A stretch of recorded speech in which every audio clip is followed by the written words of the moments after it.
Vamos a empezar hoy con el teorema y la serie de Laurent. No sé cómo pronunciarlo porque es un apellido francés. Así que vamos a terminar de ver la serie y lo que es el teorema de Taylor.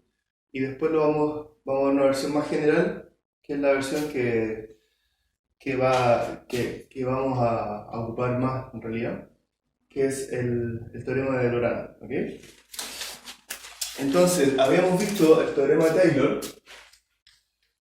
el teorema de Taylor. Acá la materia se pone un poco más difícil. O sea, digamos, ya por lo menos demostrar las cosas requiere más trabajo. No sé si, o sea, en la clase pasada ya se dieron cuenta de que la demostración no llevó toda la clase. Y ni siquiera terminamos de demostrarlo. Entonces, vamos a enunciar rápidamente el teorema de Taylor y vamos a recordar lo que habíamos alcanzado a demostrar. Entonces tenemos una función que es analítica en el entorno z menos z0 menor que r0. Entonces eso, tenemos acá un punto z0 y tenemos que la función es analítica en esa vecindad, ¿cierto? En la vecindad de z0.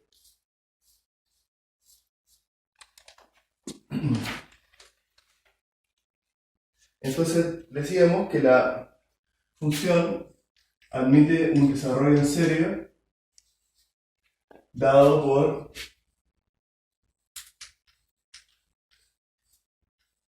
una suma de estas potencias desde n igual 0 hasta infinito, donde los a sub n son exactamente los mismos que se ven en cálculo real. Recordemos que esto es una generalización sobre n factorial. Esto es una fórmula que uno se sabe prácticamente de memoria, ¿cierto? Recordar del cálculo real. Bueno, nosotros ¿qué habíamos demostrado? Habíamos demostrado esto.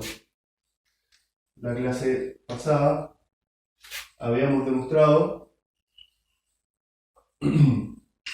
que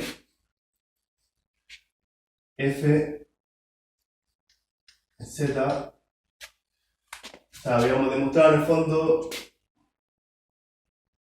que si z0 es igual a 0, entonces tenemos esta serie.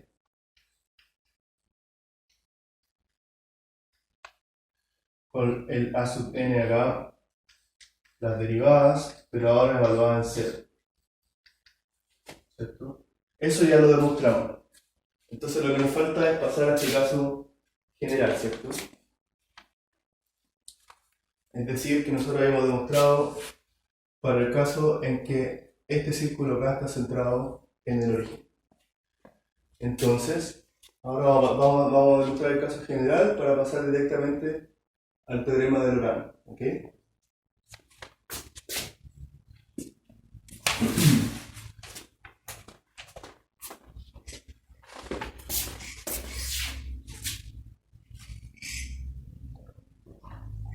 Entonces, ¿cómo lo hacemos? Bueno,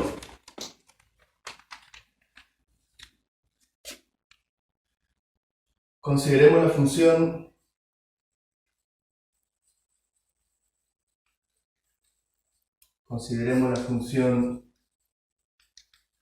f de z más z sub 0.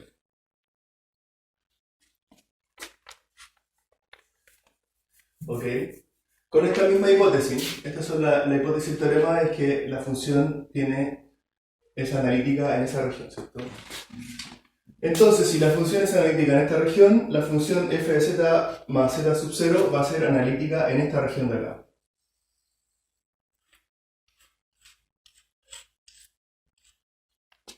Entonces, la función f de z más z0 es analítica porque estoy simplemente haciendo una relación, ¿cierto? Es analítica en z menor que r0, ¿cierto? Centrada en el eje. Entonces, para esta función se cumplen las condiciones de lo que de lo que demostramos en la clase pasada, que es esta fórmula, pero aplicada al centro del plano complejo. Entonces tenemos que f de z más z0 va a cumplir esta fórmula de acá. En la suma desde n igual 0 hasta infinito de a sub n, que lo vamos a escribir inmediatamente, es la enésima derivada. Fíjense que la derivada de f de z más z0, todas las derivadas son iguales a las derivadas de f de z, ¿cierto? Es decir, que la derivada enésima de z más z0 es igual a la derivada enésima de z, ¿cierto? Porque esta transformación por regla de la cadena no nos va a arrojar ninguna diferencia, ¿cierto? Por lo tanto, según esta fórmula de acá, lo que tengo que hacer es evaluar la enésima derivada en 0. Al evaluarla en 0 me va a quedar z sub 0 acá. Z a la n partido por n factorial. Eso es lo que nos decía esta fórmula de acá, ¿cierto? Y bueno, ahora simplemente hacemos la transformación. Entonces ahora hacemos la transformación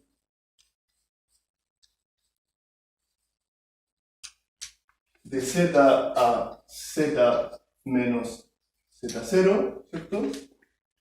Entonces fíjense que cuando yo reemplace z por z menos z0, se va a ir este z0 acá y me va a quedar z, ¿cierto?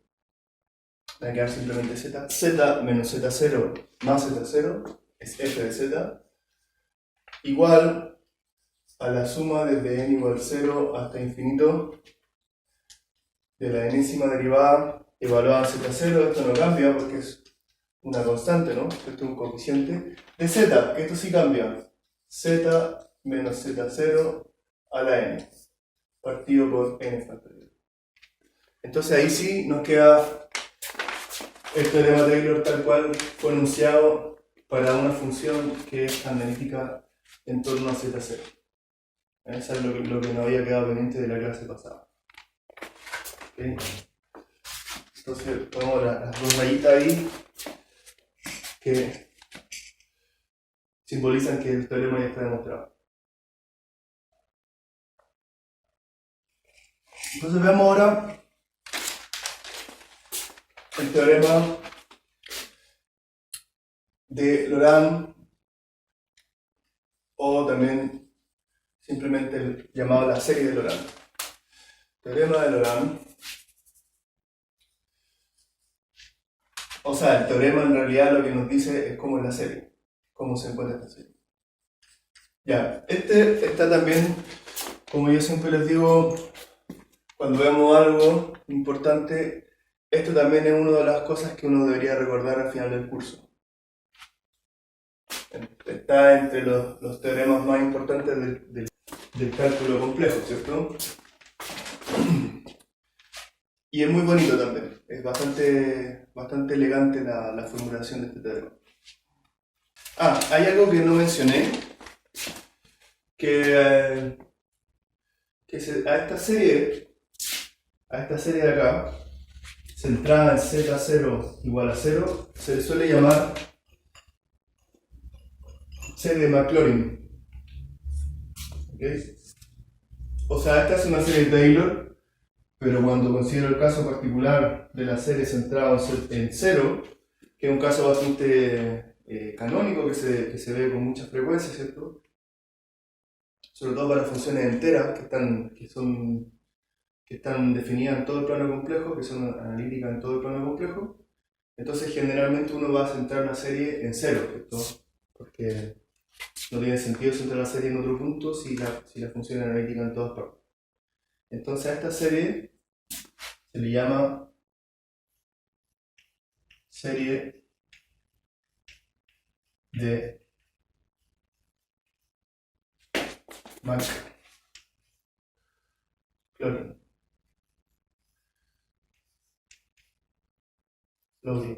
Imagínense que es, ¿ok?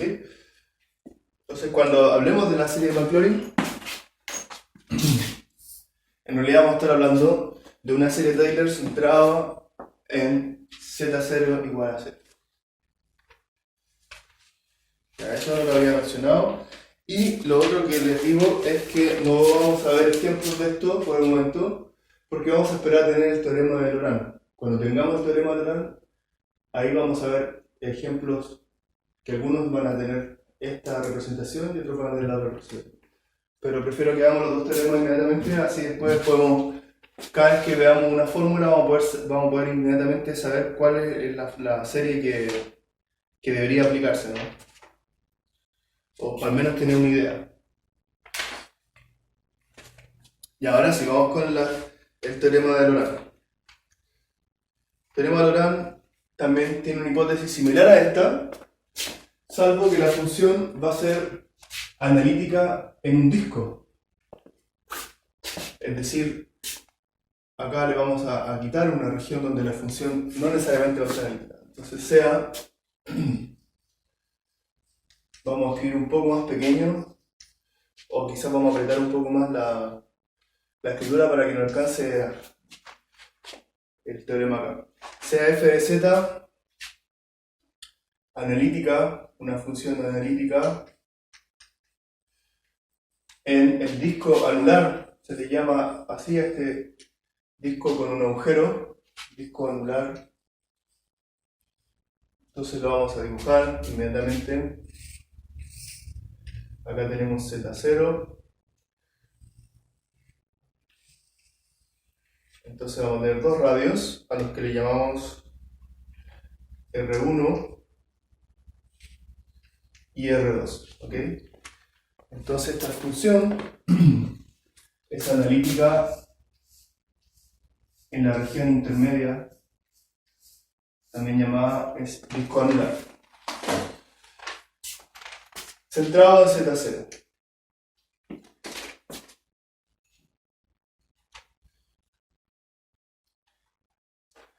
Y además se hace un contorno cerrado en esta región,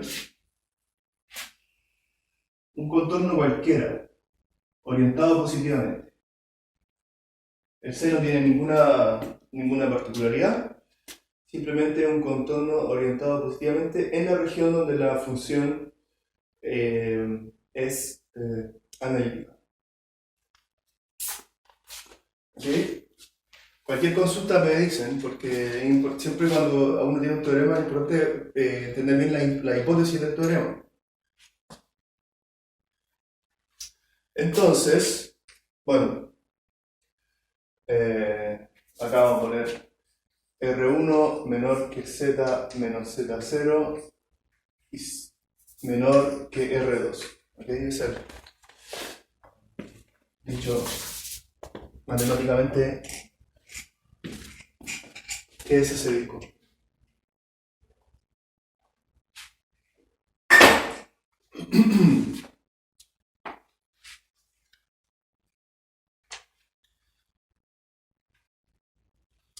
Entonces,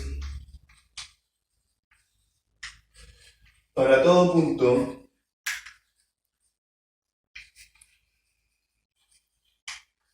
Z de ese dominio, es decir, de este disco anular, de ese dominio, f de z admite la representación en serie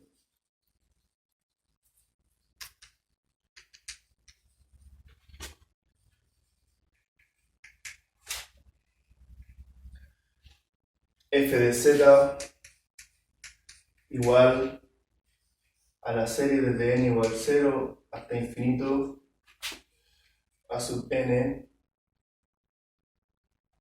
z menos z0 a la n. Esta es la parte equivalente a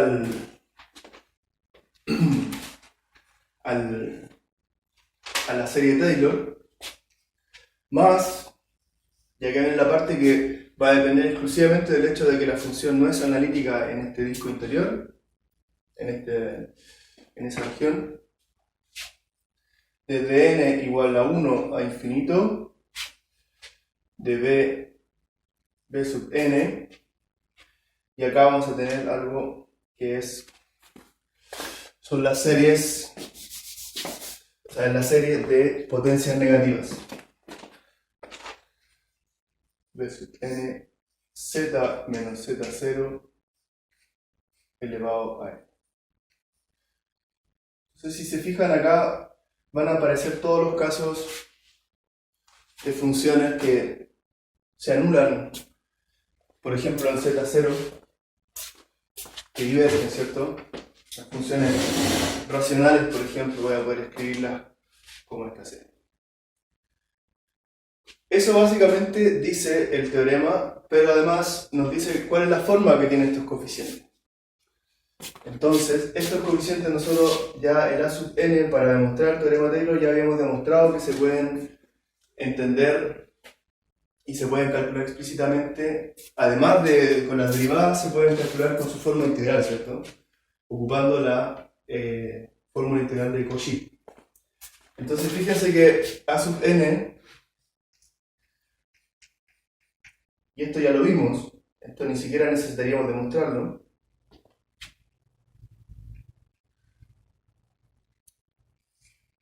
Lo único que quizás es delicado es el contorno que se elige. C de f de s de s de s menos z elevado a n más 1, ¿cierto?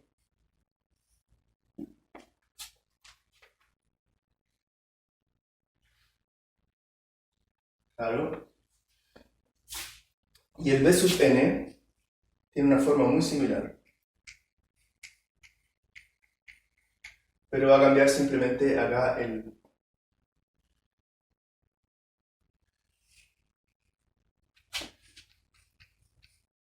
f de s partido por s menos z elevado, y acá viene la diferencia, menos n más 1. Así como cambia el signo acá, el n, ¿cierto? Está dividiendo, ocurre lo mismo. Bueno, esa es la formulación del teorema. Obviamente esto yo lo puedo poner en una sola fórmula, ¿cierto? Este contorno C es cualquiera, y además Z, el punto Z también es cualquiera, ¿cierto? Yo no dije acá dónde está Z. Z puede estar adentro o fuera de C, siempre que esté en la región, vamos a ponerlo afuera. Z puede estar en cualquier parte. Es válido para cualquier Z y para cualquier C. Otra forma, entonces, otra forma de escribir el teorema, de escribirlo, entonces otra forma es f de z, y como les digo, yo prefiero esta forma porque es válido para todos los n, es la suma desde n igual menos infinito hasta infinito, o a infinito mejor dicho, de c sub n, z menos z0 a la n. Fíjense que acá he incluido todos los casos, ¿cierto? Porque esto en el fondo son potencias negativas. Entonces, esto es el equivalente, esto yo lo podría haber escrito como z menos z0 a la menos n, ¿cierto? Y donde el Cn es 1 sobre 2 pi, la integral en C de f de s z menos z0 a la n más 1 de s.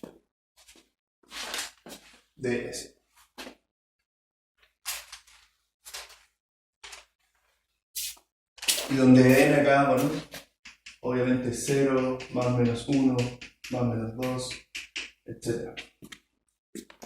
Esta es la forma que vamos a tratar de trabajar, aunque para la demostración nos conviene hacer los dos casos independientemente. Bueno, no sé si se acuerdan de la demostración del teorema de Taylor, pero aparecía esta serie, ¿cierto?, en la demostración. De hecho, nosotros teníamos primero este elemento, y después de eso llegamos a la derivada. Pero en el teorema de Laurent lo que tenemos es una expresión integral, que es más general, porque es válida también para las potencias negativas, ¿cierto? Entonces esta es como la generalización total del teorema de Taylor. Ya, vamos con la demostración. Y esto, como les digo, nos va a tomar un tiempito. Demostración, y vamos a hacer el caso, por simplicidad, vamos a hacer el caso z0 igual a 0, ¿cierto? Vamos a partir con ese caso, y de nuevo, cuando tengamos la fórmula para el caso z0 igual a 0, vamos a hacer un par de tratamientos, una traslación, para demostrar el caso general, igual como lo hicimos en el caso anterior. Caso z0 igual a 0, entonces nuestro dibujo va a ser exactamente el mismo. Vamos a hacer de nuevo. Acá necesitamos un dibujo grande, ¿eh? Porque para la demostración vamos a ocupar, además de estos elementos que aparecen en la hipótesis del teorema, vamos a ocupar otros contornos también. Entonces fíjense que ahora vamos a estar centrados acá en z0 igual a 0, ¿cierto? Y voy a tener el círculo mayor, el círculo menor. Voy a tratar de respetar los colores que ocupé allá, ¿ok? El punto Z, el contorno C, que dijimos que era cualquiera, ¿cierto? Lo único que queremos de C es que sea orientado positivamente. Esta distancia es R1, esta distancia es R2.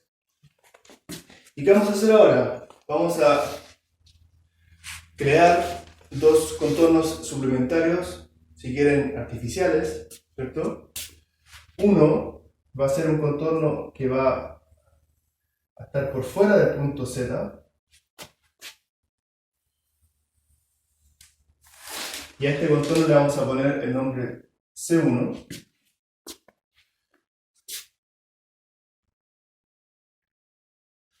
Y otro que va a estar por adentro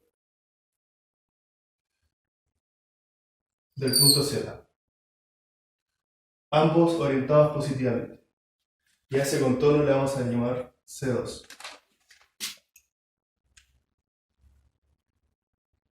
Era al revés. Este C2, claro. Este C2 y este C1. Espero se vea más o menos bien. Tiene varias. El dibujo tiene bastantes líneas.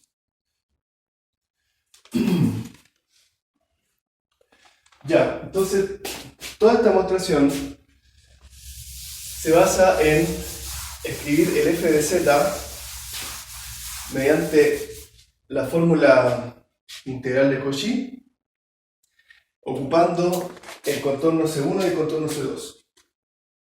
¿Okay? Fíjense que después, más adelante, yo voy a poder deformar el contorno C2 tanto el contorno C1 como el contorno C2, después yo lo voy a poder deformar a C, ¿cierto? Porque no estaría pasando por ninguna singularidad ni por ningún punto donde la función se indefine ni nada, ¿cierto? Es decir que esos dos contornos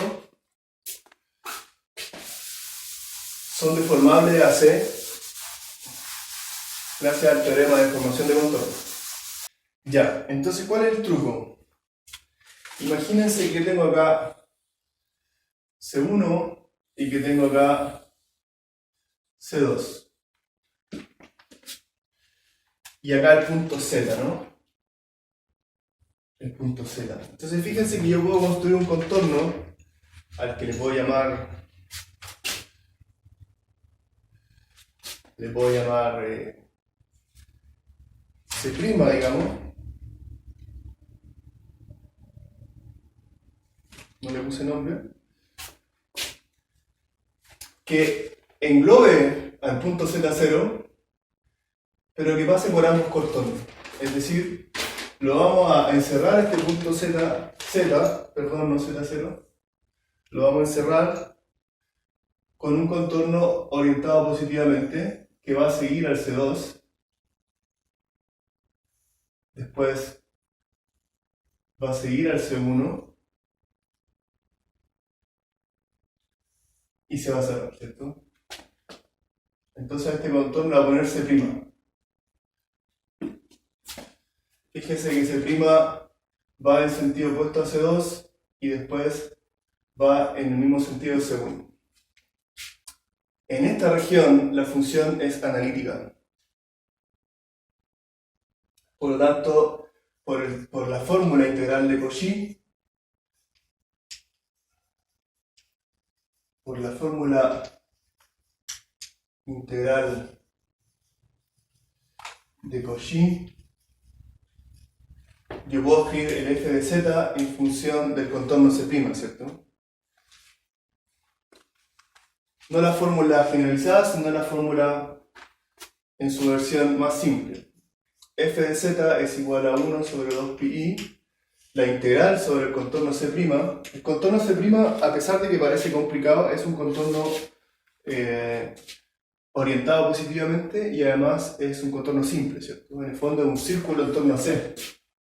Un círculo, o sea, se puede formar un círculo en torno a Z, ¿cierto? Entonces esto yo lo puedo escribir como f de S sobre S menos Z. Donde acá tengo C'. Esta es la parte importante de la demostración porque acá el C' yo lo voy a dividir en dos contornos, ¿cierto? Y eso es lo que me va a dar origen a las dos series. Acá me dice que la reunión se va a terminar en 10 minutos. ¿Me hacen un signo cuando se está grabando? ¿Cómo estamos hasta ahí? ¿Se entiende? Ya. Entonces el C' es un contorno válido para yo escribir esta fórmula. Sin embargo, el C' yo lo puedo escribir como la suma de el contorno C1, ¿cierto? Menos el contorno C2. Ese signo menos es fundamental, porque ese signo menos también es el que finalmente va a aportar las potencias negativas. Por lo tanto, f de z ahora va a ser 1 sobre 2pi. La integral sobre C', pero esta integral la voy a dividir en dos integrales. La integral en C1 de f de S, S menos Z de S, menos 1 sobre 2pi, la integral en C2 de f de S, S menos Z de S. Entonces, no sé si se acuerdan de la demostración del teorema Taylor, pero acá habíamos hecho exactamente lo mismo, ¿no? Para hacer el teorema Taylor. Y acá es donde aparecían todas las potencias positivas y podíamos de alguna manera sacar los z para afuera, ¿cierto? Haciendo un trabajo algebraico sobre el 1 sobre S menos Z, salían los z y quedaba la integral, que van a ser los coeficientes que tenemos que encontrar. Y acá ocurre lo mismo, pero van a quedar potencias negativas de z. Y eso es todo. Esa es la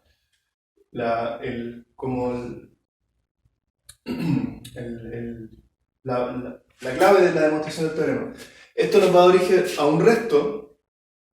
Cuando escribamos esto en la serie, o sea, como una suma nos va a dar un resto. ¿Se acuerdan que nos da un resto que después demostramos que tendría 0? Esto nos va a dar otro resto.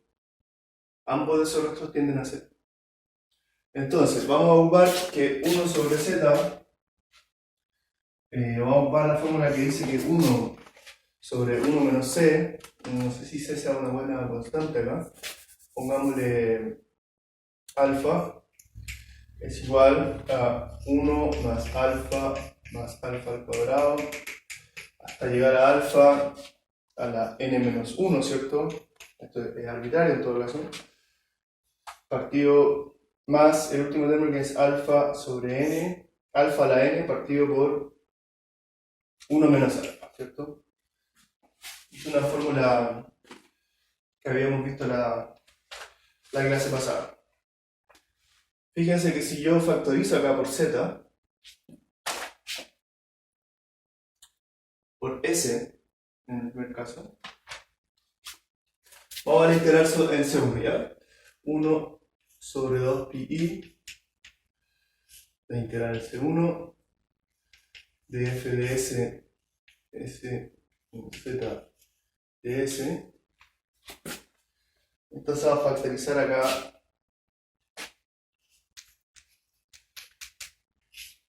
por s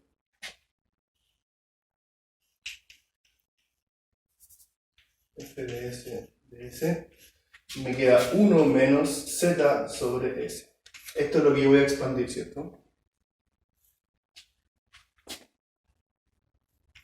Entonces esto es igual a 1 sobre 2 pi.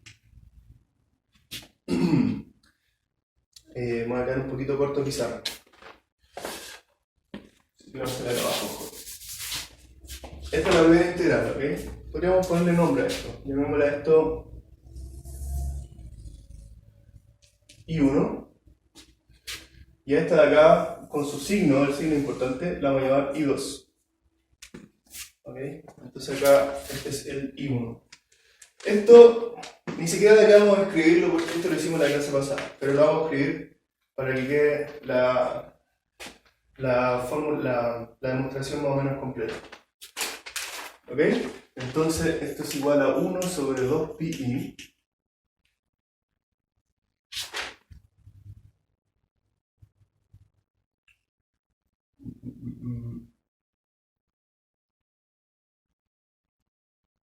Me gustaría saltarme todos los pasos y poner la fórmula al final, pero es muy arriesgado.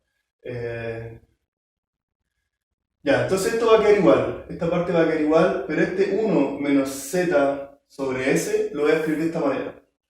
Entonces me va a quedar la integral.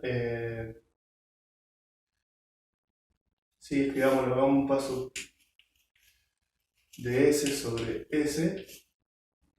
Bueno, el de s tiene que ir al final. El de s va al final.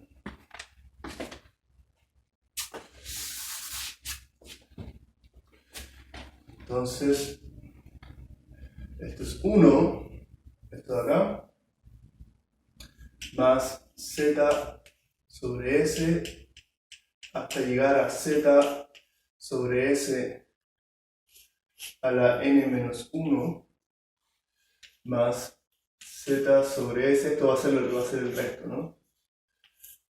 1 menos z sobre s.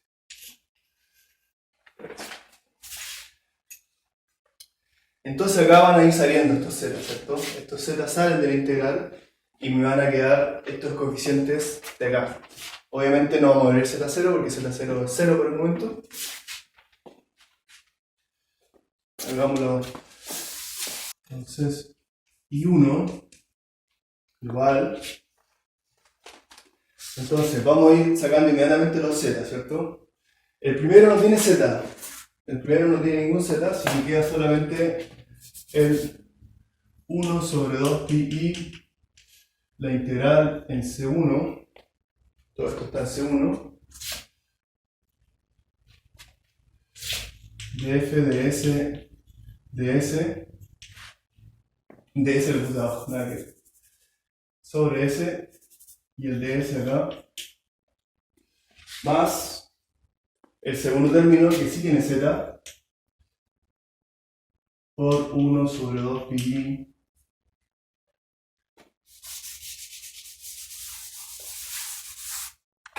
1 sobre 2 pi la integral f de s, y acá va a aparecer s al cuadrado, ¿cierto? S por s al cuadrado. Y así hasta llegar al último término, que tiene un z a la n-1, y está multiplicado por la integral 1 sobre 2 pi de 1 f de s, s. Este es el penúltimo término, s a la n, ¿cierto? Tenemos el z a la n-1 acá, que salió, y el s que va a quedar en la n, ¿cierto? Más rho n. ¿Qué es rho n? El resto. Este resto de acá, que es una integral, ¿cierto? El rho n va a ser rho n igual a la integral. Perdón, esto va a ser, sí, está bien, es z a la n, está muy pequeño, z a la n mayúscula, partido por 2 pi, la integral en C1 de f de s, s a la, y acá me queda n más 1 de s. Ese es el resto, ¿cierto? Ese es el resto. Pero el resto, la parte interesante, digamos, la parte que nos da origen a la serie, la vamos a poder escribir como la suma desde n igual 0 hasta, en este caso, hasta n-1, ¿sí? O pongámosle, sí, hasta n-1, hasta n-1, ¿de qué? Del coeficiente este, que es la integral en C1 de f de s partido por s a la n más 1, ¿cierto? Y eso es interesante, fíjense que acá siempre de s por z a la n. Fíjense que acá el coeficiente, la potencia que aparece acá es de un grado mayor que esto, ¿cierto? Más un resto, ¿cierto? Más un resto.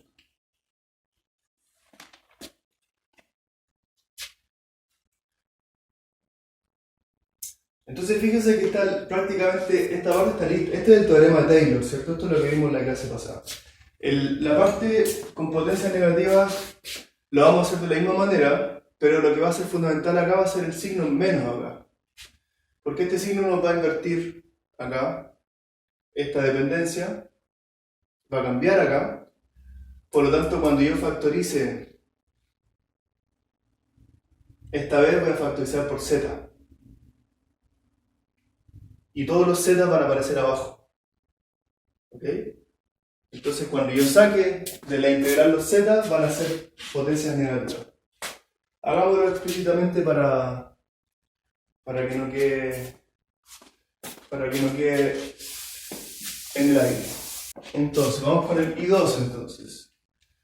I2 no es otra cosa que la integral en C2 de f de s. Acá es s menos z con un signo menos. Entonces vamos a escribir z menos s. Y eso es lo que nos va a hacer todo el cambio. Entonces igual me falta el 1 sobre 2 pi. Es fácil de olvidar este factor. Entonces me queda 1 sobre 2 pi. La integral en C2 de f de s. Y ahora factorizo por z. 1 menos s sobre z. Entonces pues igual 1 sobre 2 pi, la integral, voy a omitir los C2 y los circulitos, f de s, vamos a dejar el z ahí tranquilo, y ahora viene la serie, la suma, 1 más s sobre z más s sobre z al cuadrado, hasta llegar a S sobre Z a la n menos 1, ¿cierto? Esta es la parte relevante, y ahora la parte que constituye el resto, ¿cierto? S sobre Z a la n partido por 1 menos S sobre Z. Se cierra el paréntesis, todo está integrado con respecto a S, y ahora sí que puedo sacar los Z. El primer término es un S sobre Z, 1 sobre Z, por la integral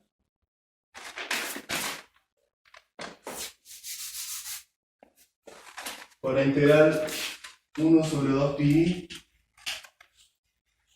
f de S, así nomás, no hay coeficiente, no hay de S. Segundo término, z por z, 1 sobre z al cuadrado. La integral, de nuevo me faltó el 1 sobre 2 pi, ahí, me quedó súper apretado, f de S, y ahora aparece el S arriba, S, ¿cierto? De S.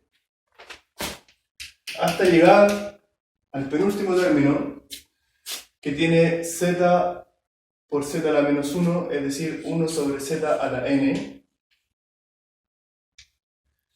por 1 sobre 2 pi, la integral f de S por, fíjense, S a la n menos 1.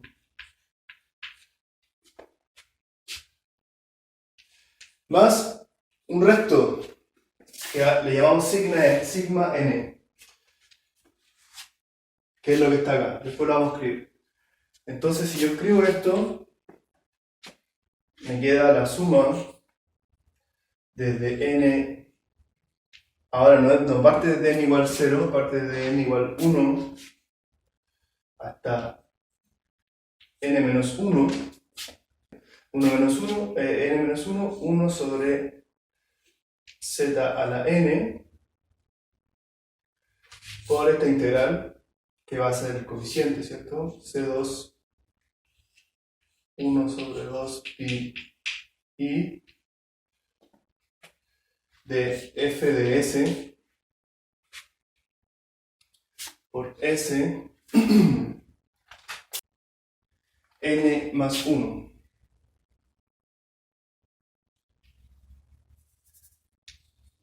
N más 1. ¿Por qué n más 1? Fíjense que cuando acá hay un menos 1, ¿cierto? O sea, cuando z está a la menos 1, acá es 0. Cuando z está a la menos 2, acá es 1.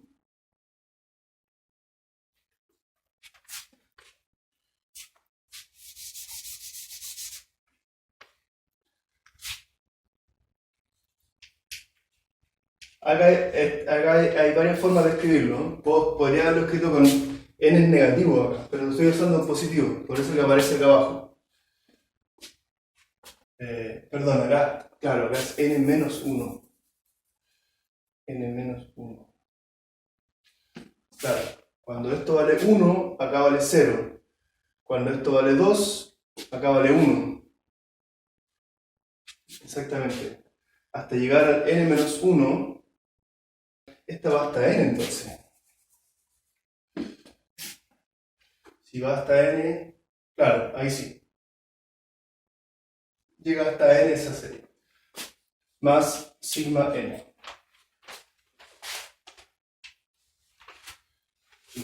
Fíjense que no es exactamente igual, ¿eh? No es exactamente igual.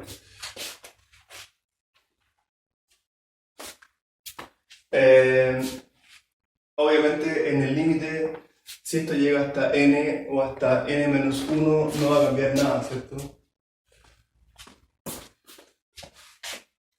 Entonces, ¿cómo podemos escribir esto? Y bueno, así tal cual, ya está escrito. Y el sigma n nos faltó poner que era el sigma n. Sigma n es 1 sobre 2pi, la integral en C2 de S sobre Z a la n, 1 menos S sobre Z de S. Entonces acá tenemos el I1 por un lado y el I2, que tienen exactamente la forma que predice el teorema. Tienen exactamente la forma que predice el teorema. ¿Qué tendríamos que demostrar ahora? Hay que demostrar, pero no lo vamos a hacer porque es exactamente lo que hicimos la clase pasada. Entonces hay que demostrar que rho de n y sigma n tienden a 0 cuando n tiende a infinito. Acá me faltó el FDS, ¿cierto? Faltó el FDS ahí, en el resto.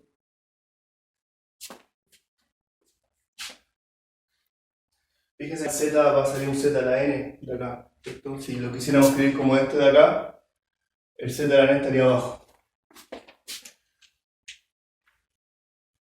Entonces, esto de nuevo voy a poder acotarlo, ¿cierto? Voy a poder acotarlo y en algún momento me va a quedar una fracción que va a ser lo único que va a depender de n, y esa fracción va a ser menor que 1 en ambos casos, en ambos restos. Entonces, cuando yo haga el n del número infinito, esa fracción se tiene que ir a 0. Por lo tanto, eso nos da la fórmula del teorema, ¿cierto? Sin ningún resto. Entonces fíjense que esto yo lo puedo escribir, teníamos que f de z, bien digo, f de z era la suma de estas dos integrales, ¿cierto? Entonces estas dos integrales yo las puedo escribir juntas. N igual menos infinito a infinito. Supongamos que ya demostramos que los restos se van a 0 por z a la n c sub n, ¿cierto? ¿Y qué es el c sub n? Es 1 sobre 2pi, la integral. Ah, pero acá falta un elemento, ¿cierto? Por el momento, porque tenemos dos, me estaba apurando un poco, tenemos dos contornos distintos, tenemos contornos C1 y C2. Entonces ahora nos falta el último argumento, que es, voy a tratar de borrar la pizarra para poder seguir. O borro ya. Nos vemos ahora.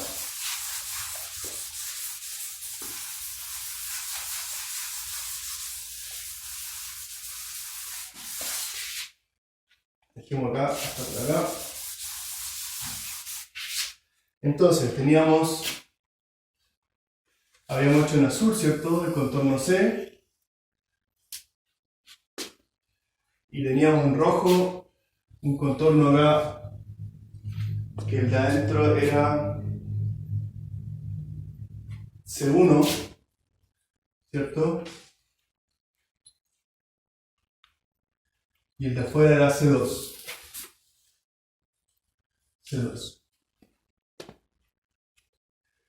Entonces, fíjense que las integrales que aparecen acá, este tipo de integrales de acá, no dependen de z. No dependen de z. Dependen solamente de su variable de integración, ¿cierto? De S.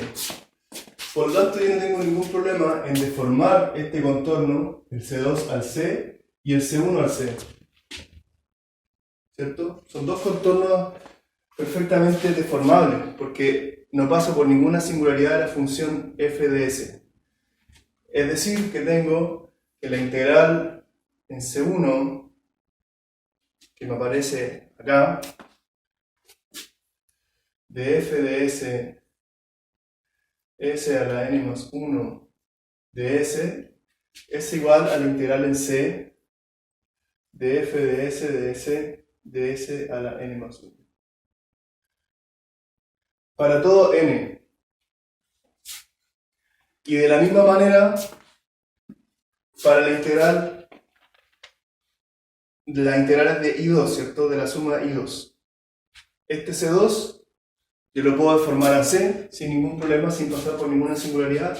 Por lo tanto, voy a tener una fórmula similar a esta.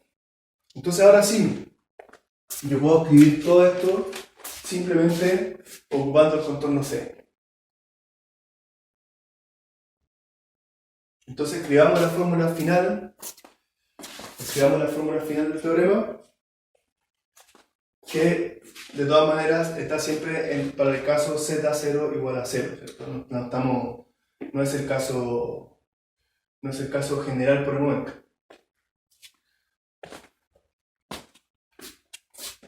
Entonces voy a borrar todo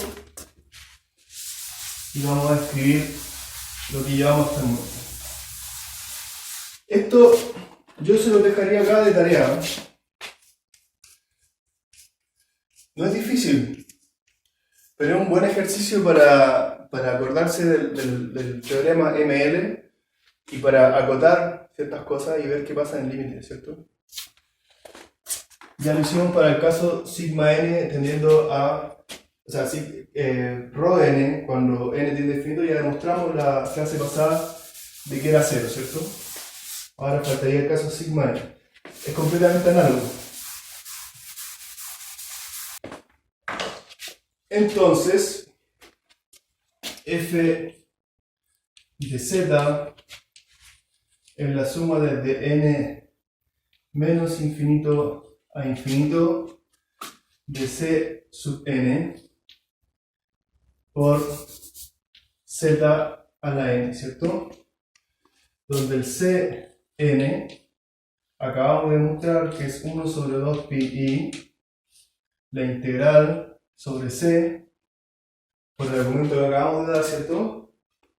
Todas las integrales pueden ser llevadas al contorno C, de f de s, partido por s a la n más 1 de s. Entonces esta es el serie de Laurent para el caso z0 igual a 0, ¿cierto? Eso es lo que tenemos hasta el momento.